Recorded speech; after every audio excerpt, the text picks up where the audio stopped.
Combien il faut gagner pour être confortable au Canada? Ça, c'est une très bonne question, hein. Combien il faut gagner? Il y en a qui vont te dire 100 000 $, il y en a qui vont te dire 80 000, ils vont te dire 200 000. Moi, ce n'est pas comme ça que moi je regarde combien il faudrait gagner pour être heureux ici au Canada. Parce que tu as te dit que quelqu'un peut gagner 60 000 est plus heureux que celui qui gagne 100 000, 150 000 $. Parce que pour moi, la question que je poserais, c'est de savoir, pour avoir le 100 000 $ là, qu'est-ce que ça m'engage en quoi? Ça me prend combien de temps? Si je suis célibataire, combien de temps je travaille sur mes projets propres à moi? Si je suis un papa, combien de temps je vais prendre avec mes enfants, avec ma femme? Parce que tu peux certes gagner de l'argent, mais ton foyer se brise. Tu peux certes gagner de l'argent, mais tu ne donnes pas l'éducation à tes enfants. Donc, le fait de dire que combien il faut gagner pour être heureux ou confortable au Canada, ça regroupe plusieurs autres paramètres pour répondre à cette question. Ce n'est pas seulement une question monétaire. C'est une question de temps que tu passes sur tes projets aussi, hormis le travail. Parce que si on te vit là, le 100 000 s'arrête, hein, et tu auras déjà eu un standing social qui fait en sorte que il faudrait, comme tu sais, dans ton moulin, toujours le 100 000 qui passe par année et tout ça. Fait que si tu n'as que le 100 000 comme salaire et que tu n'as pas développé à côté une source de revenus, ça devient compliqué. Ça me fait penser à un monsieur qui gagnait, il avait un très bon poste, il gagnait à peu près 140 000 par année. 140 000 par année, mais à cause de ses charges, c'est pas qu'il dépensait beaucoup. Je pense qu'il avait 3 enfants, sa femme travaillait aussi. Et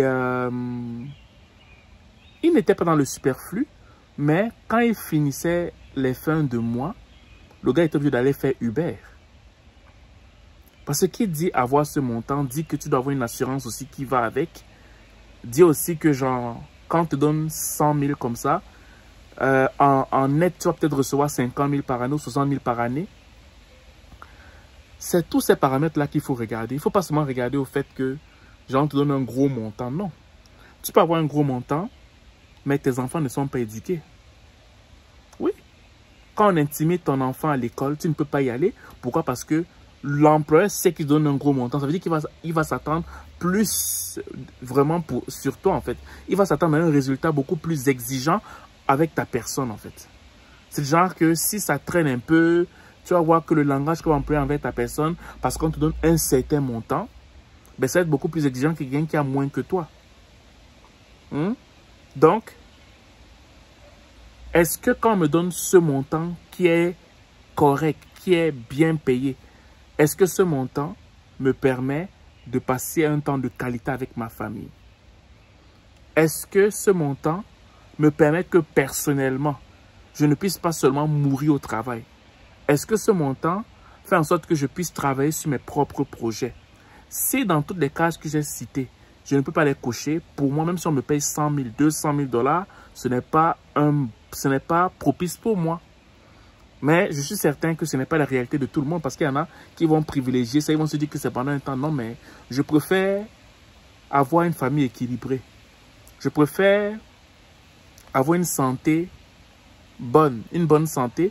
Je préfère avoir du temps pour aussi mes projets personnels que d'avoir un gros salaire et ne pas avoir le temps pour mes enfants, ne pas avoir le temps pour ma femme, ne pas avoir le temps pour mes projets personnels. Parce que oui, l'emploi me donne quelque chose, mais le jour où je n'ai plus cet emploi, il va falloir que je cours rapidement pour avoir vite cet emploi parce que j'ai mis un standard de vie à un certain niveau en fait.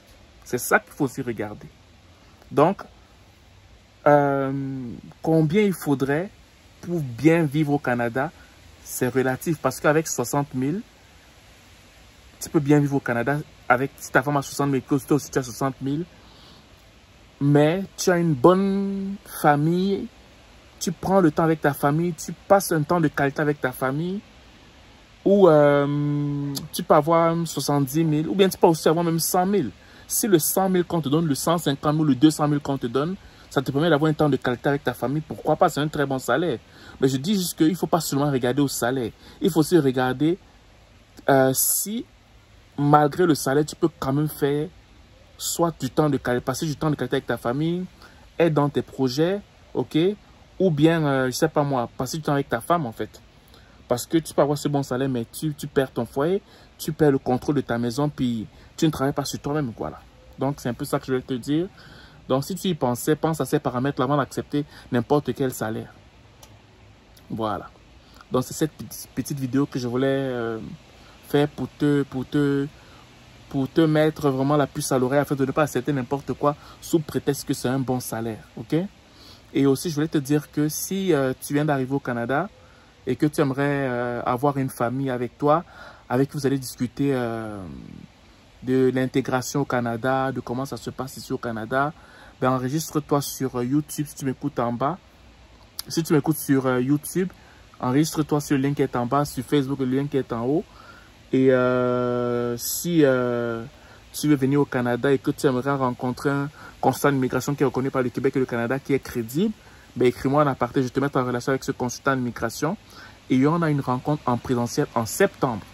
Ok, ça parle des conflits qu'il y a entre nos enfants qui viennent juste d'arriver dans des écoles québécoises, canadiennes et les professeurs.